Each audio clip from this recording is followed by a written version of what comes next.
BNP এখনো ক্ষমতায় বসতে পারল না, অথচ তাদের অভ্যন্তরীণ গন্ডগোল বা অভ্যন্তরীণ সমস্যা কিন্তু জড়িয়ে গেল। বন্ধুরা, আপনারা জানেন যে কোটা সংস্কার আন্দোলনকে কেন্দ্র করে দেশের এই যে শেখ হাসিনা সরকার, তিনি কিন্তু পালিয়ে চলে গিয়েছে। অর্থাৎ এখন আওয়ামী লীগের অবস্থা কিন্তু জরাজীর্ণ। তো সামনের দিনে বিএনপির কিন্তু একটা উজ্জ্বল ভবিষ্যৎ রয়েছে। আগামী দিনে বিএনপি কিন্তু নির্বাচনের মাধ্যমে ক্ষমতা আসার একটি বড় ধরনের সুযোগ রয়েছে।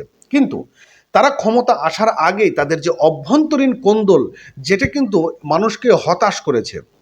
ফরিদপুর নগরকান্দায় বিএনপির দুই গ্রুপের মধ্যে সংঘর্ষ হয়েছে, যে গ্রুপের সংঘর্ষে একজন মানুষ মারাও গিয়েছেন। এই যে ঘটনা একের পর এক ঘটছে, আগামী দিনে কি অবস্থায় হবে? তো কথায় বলে যে লঙ্কায় যায় সে রাবণ হয়ে যায়। অর্থাৎ আমরা দেখেছি যে আওয়ামী লীগ সরকার ক্ষমতায় আসার পূর্বে তারা যে প্রতিশ্রুতি দিয়েছিল, তারা সমাজকে যেভাবে গঠন করতে চেয়েছিল, যারা মুক্তিযোদ্ধা চেতনাকে জাগ্রত যেভাবে করতে চেয়েছিল সেটা করেনি। তারা মুক্তিযোদ্ধাকে জাগ্রত বিকৃতিভাবে করেছে। বিকৃতি বলতে তারা এমনভাবে উপস্থাপন করেছে যে শুধুমাত্র মুক্তিযুদ্ধই সব কিছু, আর আমরা সবাই এদেশের রোহিঙ্গা।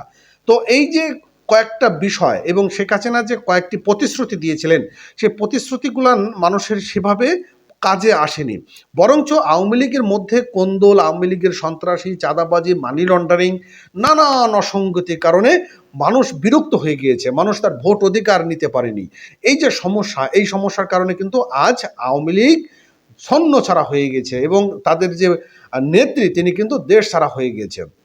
তো এইভাবে যদি আগামী দিনের ভবিষ্যৎ বিএনপি, যে আগামী দিনে যে একটা ক্ষমতা আসার সম্ভাবনা রয়েছে, তারা আসার পূর্বেই যদি দলীয় কোন্দল হয়, তাহলে আসার পরে কি হতে পারে সেটি জানি না, কি হবে সেটি জানি না। তবে আশা করি যে তাদের দলীয় কোন্দলগুলো মিটিয়ে ফেলবে। তবে এর মধ্যে একটা সুখবর রয়েছে, সেটি হচ্ছে যে বিএনপির যিনি মানে প্রধান রয়েছেন, অর্থাৎ তারেক রহমান, তিনি একটা লিগেল একটা অ্যাকশন নিয়েছেন। সেটা হচ্ছে তাদের পদ স্থগিত করেছে।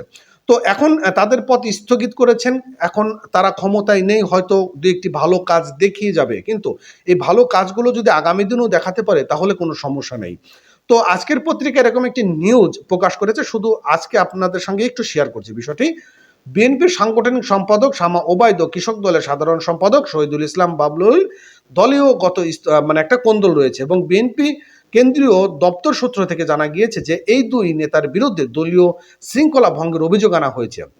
সূত্র জানায়, দলীয় শৃঙ্খলা পরিপন্থী কর্মকাণ্ডে জড়িয়ে থাকার অভিযোগে তাদের পদ স্থগিত করা হয়েছে এবং ফরিদপুর নগরকান্দার বিএনপির দুই গ্রুপের মধ্যে সংঘর্ষে একজনের নিহতর ঘটনার পর এই দুই নেতার বিরুদ্ধে এমন ব্যবস্থা নেওয়া হলো এবং ফরিদপুরের নগরকান্দা বিএনপির দুই গ্রুপের সংঘর্ষের মধ্যে একজন নিহত, অন্তত 10 জন আহতর খবর পাওয়া গিয়েছে এবং বুধবার সদর উপজেলায় এমন ঘটনাটি ঘটে। তো আমি কিন্তু আপনাদেরকে বারবার বলেছি যে যে লঙ্কায় যায় সে রাবণ হয়ে যায়। জানি না আগামী দিনে যারা ক্ষমতা আসবে, বিএনপি আসবে না অন্য দল আসবে না কারা আসবে সেটা বিষয় না, কিন্তু তারা আসার পর যদি রাবণের ভূমিকা পালন করে, এটি কিন্তু খুবই দুঃখজনক। এবং বিএনপি তাদের দলীয় কোন্দল যদি এখন থেকে না মিটিয়ে ফেলে, অর্থাৎ নির্বাচন আসতে আসতে কিন্তু অনেকটা সময়ের প্রয়োজন, কিন্তু সময়ের আগে যদি তারা তাদের মধ্যে মানে সংগঠনটাকে যদি একটা সুশৃঙ্খলের মধ্যে না নিয়ে আসতে পারে, তাহলে কিন্তু আগামী দিনে আসলে খুবই খারাপ অবস্থায় যাবে। তো যাক, ভালো থাকবেন, সুস্থ থাকবেন এবং নতুন হলে চ্যানেলটি সাবস্ক্রাইব করে সঙ্গে রাখবেন। ধন্যবাদ।